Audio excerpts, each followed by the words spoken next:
All right, people are entering in. Hello, everybody. Good evening. Welcome. Thank you so much for joining us tonight. Today is week 3 of the How to Launch and Scale Your Lifestyle Medicine Practice mini-series presented by the Plantrician Project and ProNex. So today's topic is really an important one. It's attracting your ideal clients. So building a thriving lifestyle medicine practice is not just about having the right expertise. It's also about clearly positioning your work so the right patients can find you, trust you, choose you, stay engaged. So we are incredibly grateful to have Deepa and Karol back from ProNex tonight, along with Suzanne from Enrich Creative to guide this conversation and share some practical strategies that we can apply in our own practices. So Deepa, Karol, Suzanne, I will let you take it from here. Awesome. Thanks, Jill. And I see you there, Deepa. We are so excited to have everybody back. It's been a great series so far. We've even had some great input from across the US. I know we have a couple people joining in from India and Brazil, so a little bit of an international flair as well. So we're excited to have everybody here. And just want to welcome you back. And thanks, Jill, for that warm introduction. This is a topic I know a lot of clinicians are like, oh, marketing. But for me, I know it's one of my favorite topics. And I think Suzanne will help everyone make it one of their favorite topics as well. So, Yeah, do you want to hopefully. advance the slides? Yeah, absolutely. Okay, so there is the topic of today's session. And I'd like to introduce myself. I apologize, I probably missed that. um, That's, yeah. yep, we are. Okay, there we go.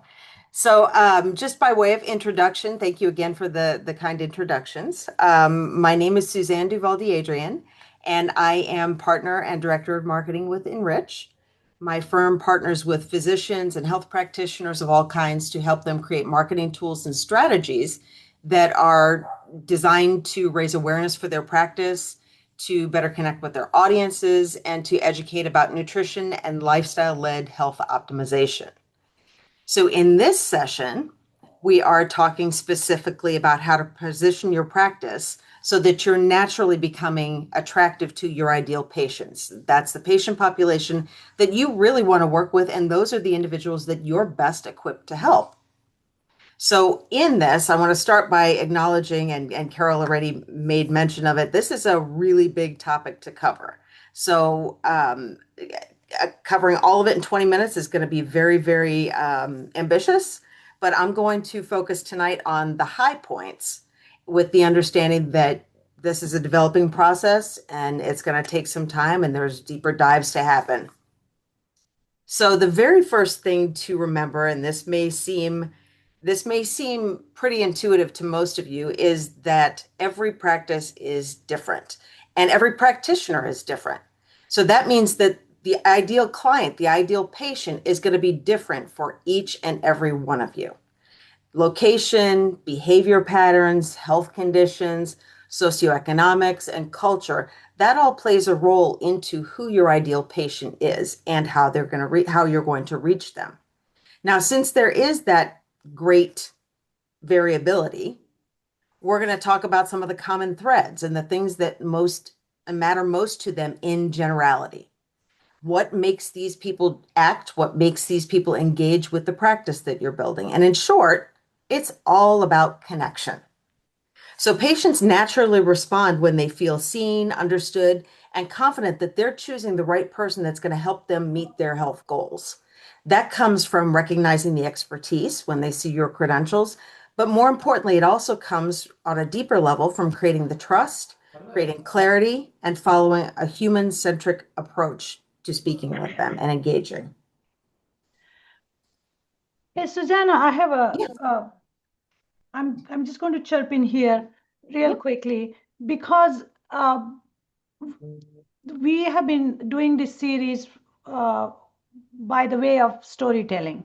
And we have 2 characters that we have introduced last week at the beginning, which is Maya, who represent healthcare professionals of all kinds. And then we have Dr. Marcus.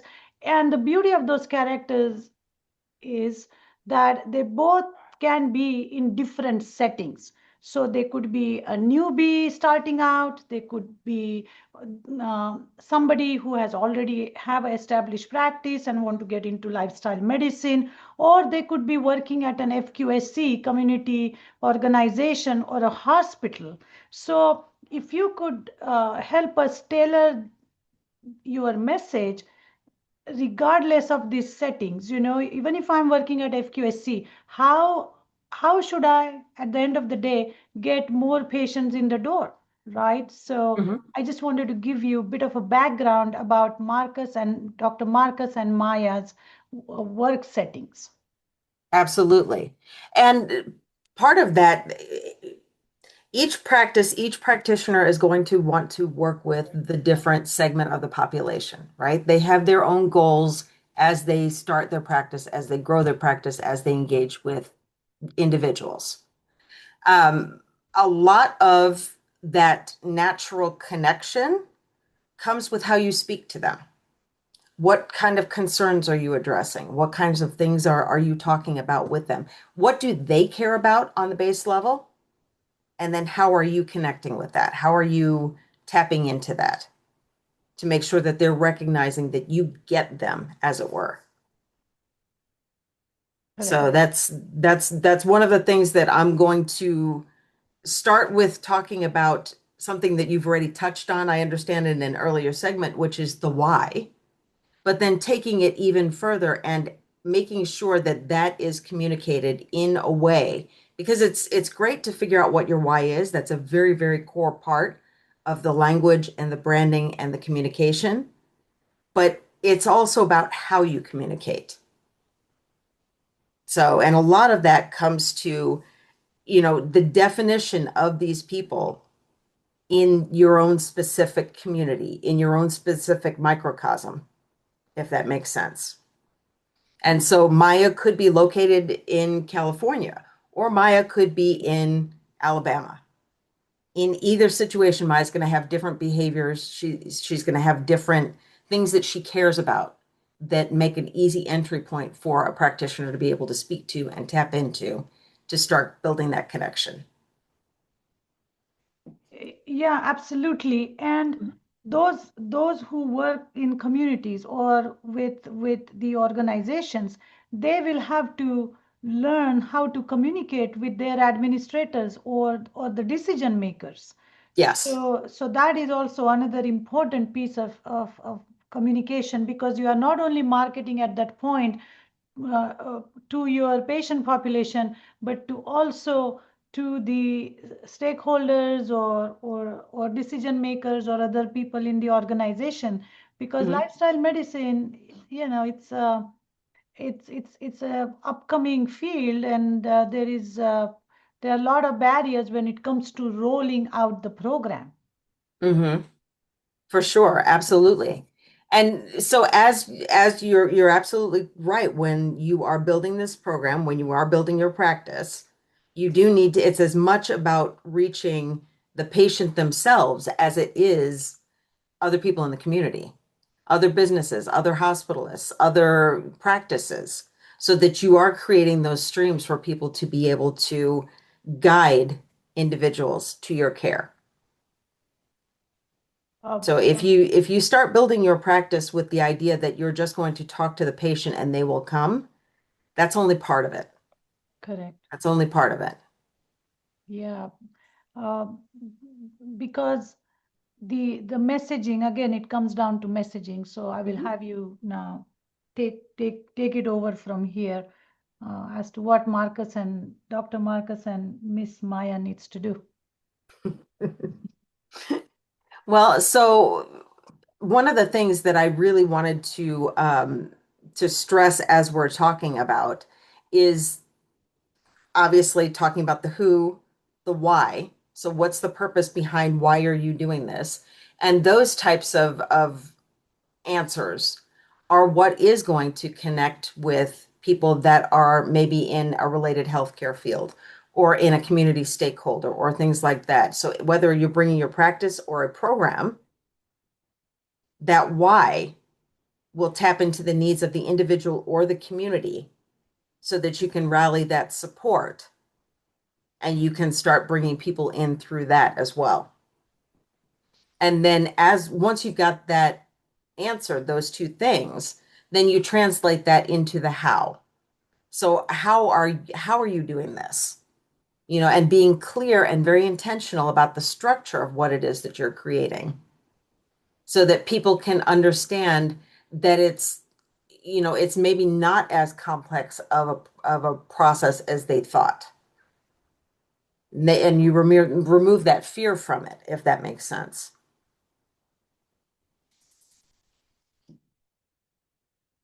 So, but the biggest thing that is going to really connect and bring people inward is that humanity, that sense of humanity. As everyone goes through medical school, advanced health training, everything that gives you the credentials that you have, it's not something that's always talked about is connecting on the human level, telling your personal story, letting people know that you care about something, you're passionate about it, whether it's plant-based nutrition, integrative medicine, functional medicine, or lifestyle medicine, that you care about this because you want to make that difference. And getting down onto, and down is a figurative term, but getting on the individual's same playing field and talking to them directly. So that's the universal connector right there. And that's going to cut through a lot of the noise and the clutter that's currently taking up space in general everyday life. So most patients are trying to answer really 3 questions. Can you help me? Do you understand where I'm at and what I need? And can I trust you? And so most practitioners only spend time answering that first question. So thinking about that and creating that health and the trust, then you start building a stream where people are coming back as well. So it's not just about that first visit, it's about subsequent visits and building that relationship that turns into ongoing care so that you're not with somebody just when they're 20. You're with them from the time that they're 20 through the time that they're 65. You're taking care of them through their entire lifespan. And you're naturally just a part of their ecosystem. And one of the things that I wanted to bring to attention is this study that I located or I identified that talks about 84% of patients returning to the same provider when they do feel that connection sense. So, and that's also a primary driver of them choosing somebody in the first place. And that's a 2025 study entitled What Patients Want. Can you talk a little bit, Suzanne, I'm sorry to interrupt you, but a little No, bit you're fine.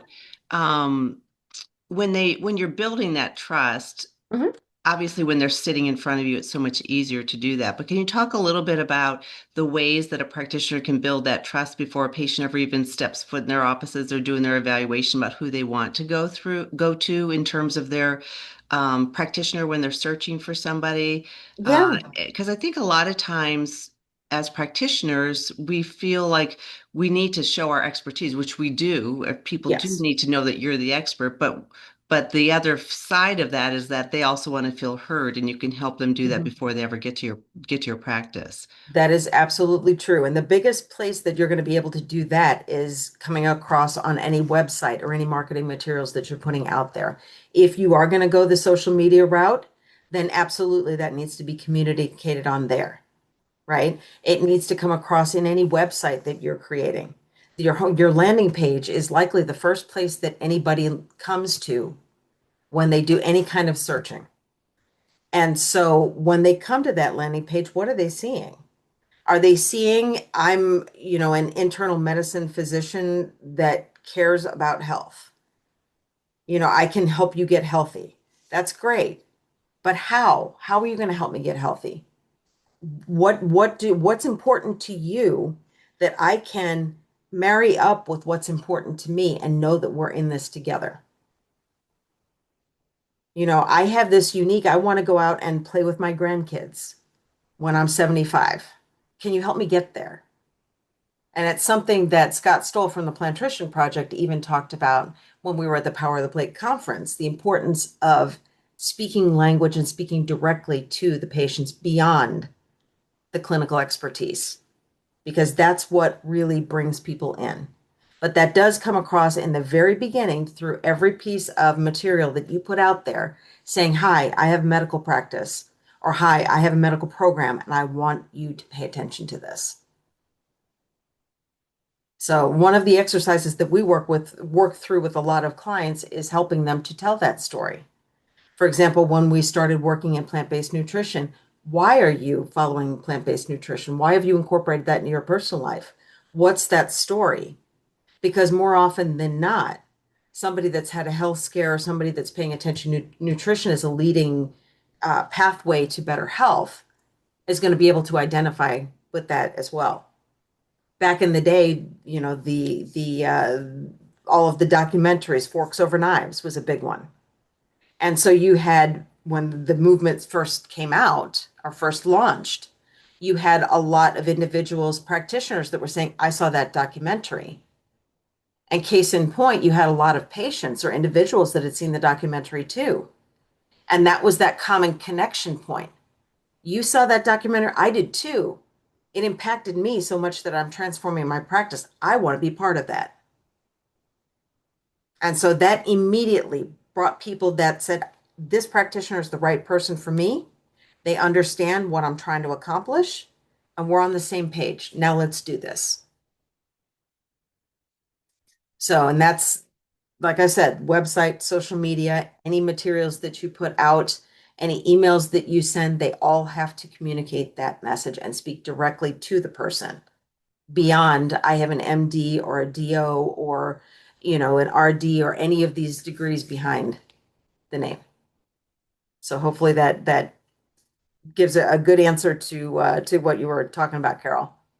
Yeah, yep, that does. I mean, the specific examples I think really help too. If you're going to a website or something, what is it that attracts people to it? And what are some things that are kind of no-nos, what not to do that kind of turn people off, you know, Yeah.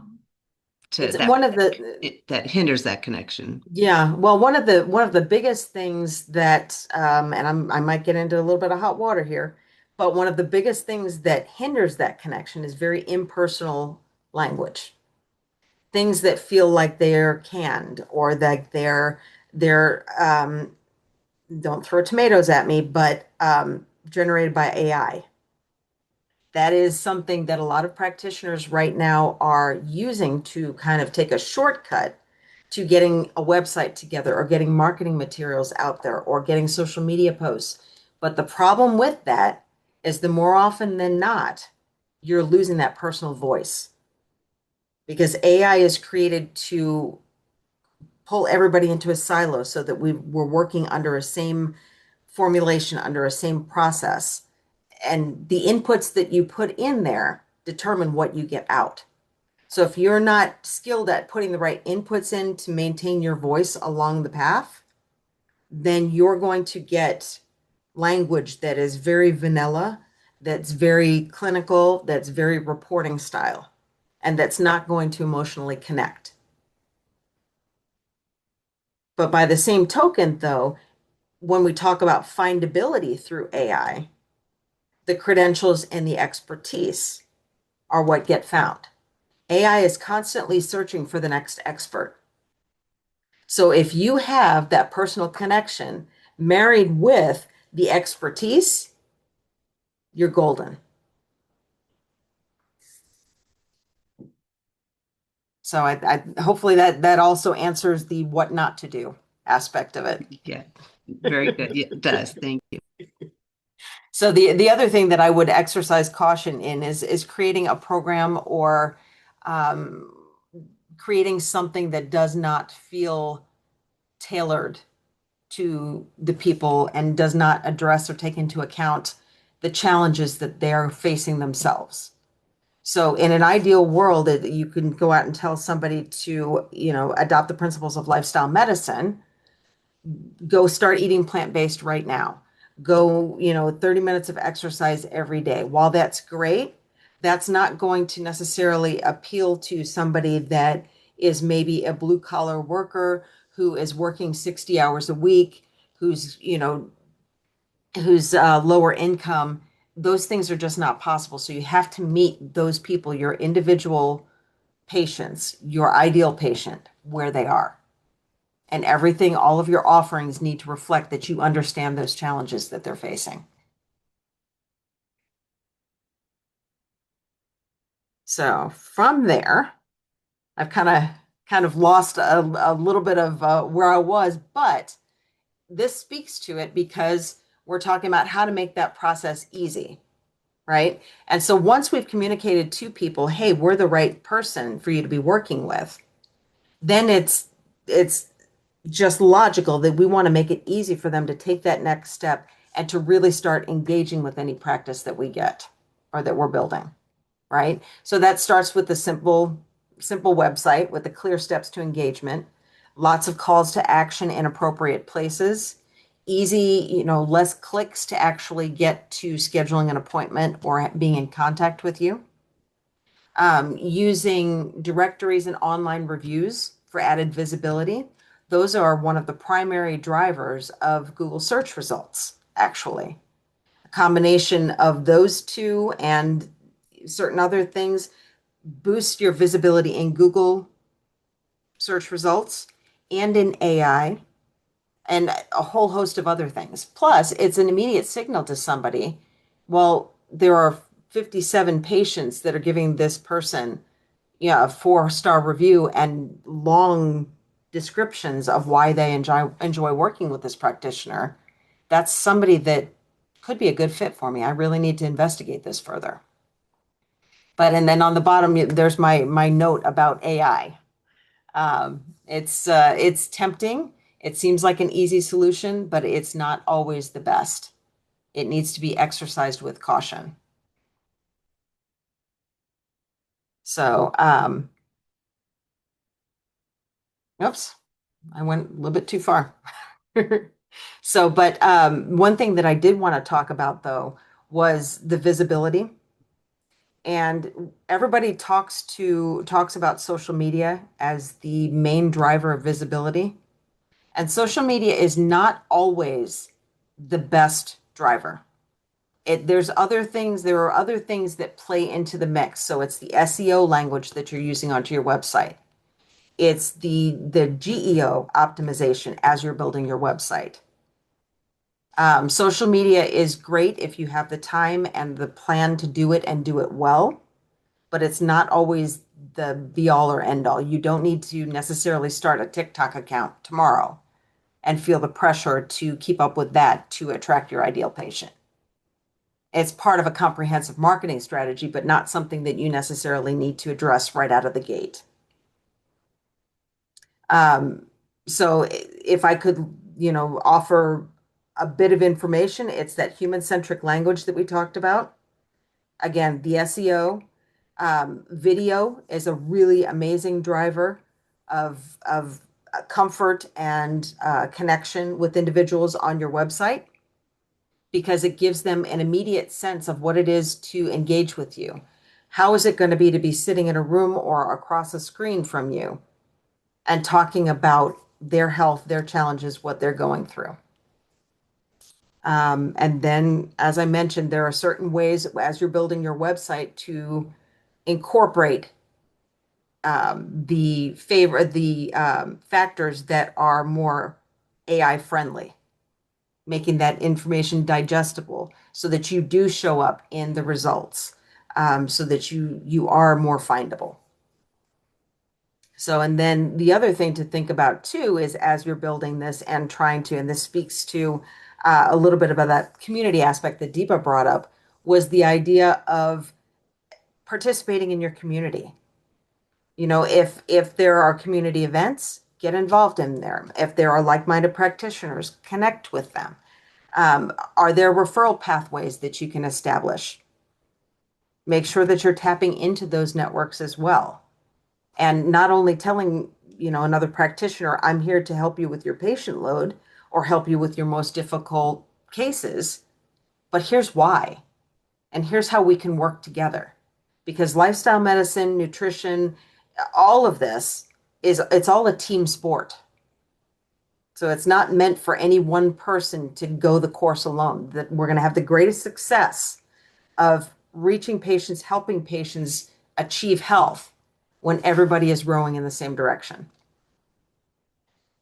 Yeah, I love that you're sharing Yeah. some low, no cost ways to build your practice because a lot of people don't have a large budget. And Yes. nowadays, in the, the way that patients are searching through, AI generative ways, they find you through some of the many of the non-traditional things. So you don't have to have a huge budget and do a bunch of Google AdWords and all that sort of Right. thing. You just need to connect, as you were mentioning. I think those are Mhm. great, and get out in your community and get to know your referral patterns. And Yes. if you make your videos, leverage it, turn it into a blog, Right. all those things. You've mentioned some really great things that don't cost a lot of money. And actually, I think, as you were mentioning, can be even more effective than a Yeah. huge ad spend budget that perhaps you don't have, or, Right. that I you've spent a lot of didn't, money on that wasn't effective. yeah, I didn't spend a lot of time talking about blog posts, but online content that you're putting out there is another effective, I mean, it's a very low cost, no cost way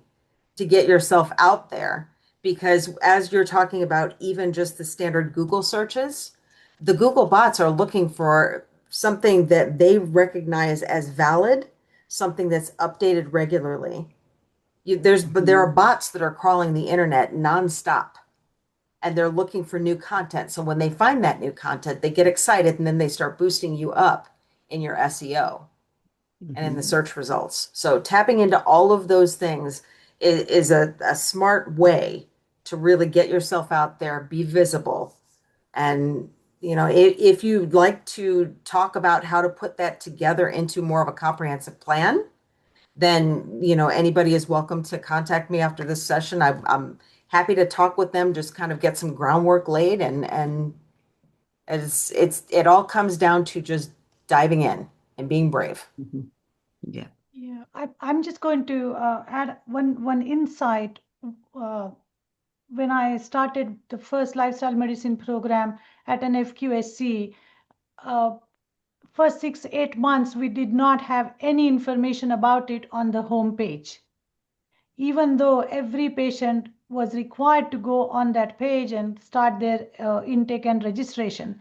So those of you who work for hospital or FQSC or community organization, make sure that on the home page you have uh, some information about that your organization is offering lifestyle medicine, again in a non-clinical way, because Mhm. people are really getting attracted, like Susanna you said, about feeling better. Okay, they are, as much as they look at doctors reviews or provider reviews, if they see that the messaging is resonating with them, uh, they are going to at least ask for it. And the moment we put some very basic information, this was like 15 years, 10 years ago, we started seeing patients call us to get enrolled in our classes. Mhm. Until then, we had low enrollment issue. Mhm. Yeah. Something else that we found especially helpful for people that are working within larger practices or larger systems, because a lot of those systems are very hesitant to step outside the box and very hesitant to put something on their homepage that starts talking about lifestyle medicine. So a lot of practitioners that we've worked with actually will create their own simple, maybe a resource website where they're just sharing, here's resources, and then the hospital system is not as afraid of something like that because you're not necessarily a threat to what they're trying to create.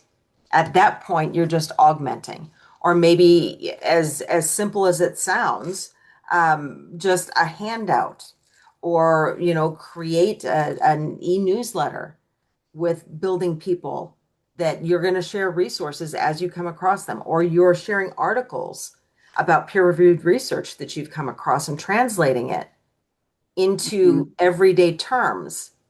Because then at that point, you start building recognizability, not even necessarily for a practice, but for yourself within that Right. community. And when done effectively, before you know it, your patients are coming in and saying, I feel like I know you already. I understand so Yes, much about you because I've read so many things and I've seen you on interviews and I've watched you on video. exactly. And then before you know it, it's a, sort of the snowball effect from there. So those great Yep. ideas. Yeah, thank you so much. Yeah. I think the biggest key takeaway is AI. You see so much out there, social media, people's websites that you can see that Claude made, and they didn't use strong prompting to help clarify and refine their message. So Right. again, it's you only get out what you put into it, and prompting is so incredibly important. Just as simple as how can I best prompt you so my voice shows through this? Or please don't make this sound like AI. There's ways that you can still use it as a tool, but again, support your brand, support your voice, and don't make it generic. Absolutely. There's just a quick story before we start heading down the road. There are several practitioners that I know personally who have turned to AI to create their newsletters and create their websites. And when you put their websites side by side, their websites say exactly the same thing. There are maybe a couple of words that are different, but the cadence is very short sentences. It does not feel authentic at all. And authenticity is the key to the connection. So, Wise advice. Yes. All right. so All right. So, and Suzanne works yeah. so much with with the Plantrician, with the practitioners who are involved in the Plantrician project and all these different specialties. So we're excited that you were able to join us tonight. We're going to have a slight change in the cadence, not the cadence, but the content. We are going to move sessions 5 and 6 into 4. So it'll be all the same one, same time, same link, everything every week. But next week, we're going to actually be talking about something really important that is a hot topic, and we have a wonderful guest for that as well, scalable revenue models that work. So Deep and I spoke last week, and I know with Dr. Stoll a bit about, you have to be able to support your practice and show profitability and be able to grow. So we'll be getting into a lot of that next week. So bring your questions, bring yourself. It's always best if you're here live. If people have questions, please put them in the chat. And I'll again send out the replays, of course, but we're looking forward to having everyone there. So we'll do scalable revenue models that work next week. The following week will be metrics that matter. And then we'll do the 6th week with the topic that was originally next week, which is from intake to long-term adherence, creating those patients that are staying with you for that long-term and long lifetime value. So anyhow, Suzanne, I really appreciate you being here. Jill, it was a pleasure having you here as well. Carol, homework. And Yes. we have Gotta tell homework. you about Yes. I've shared my contact information on the last slide. As you're going through the homework, which you will be receiving in your inboxes, you are welcome to reach out with any questions. If you'd like to talk about your specific situation or your specific ideal patient or your practice that you're building or existing, any of those good things, you are more than welcome to reach out to me at any time. I will happily talk through with you and even just brainstorm for 30 minutes. See if we can't, create a good path that's going to build a solid foundation for you. That'll be Thank you. great. And Yeah. Deepa put the homework link in the chat too, if you want to get a head start. Yeah, I did. Okay. Right. Regina Thank has a you so question. Is there a much. link? I was just going to say, Regina asked, is there a link for the previous classes? Yes, Regina. Actually, it'll probably go out tomorrow as soon as we have the recording from today, but I send each week the recording from every single class we've had so far, along with the homework. So you'll be getting that sometime tomorrow.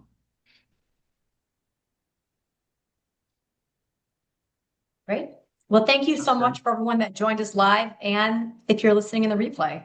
So I think that we can all leave with a few ideas that we can begin applying right away in our own practice and program. So just like Carol said as a reminder, we'll continue the mini series next week using the same Zoom link. And I hope everyone has a wonderful evening. And thank you so much, Suzanne. Thank you so much, Deepa. And thank you so much, Carol. Thank you so Thank you, much to Jill. everyone that's listening. Appreciate it very much. All right. Have a great night. Bye. You too.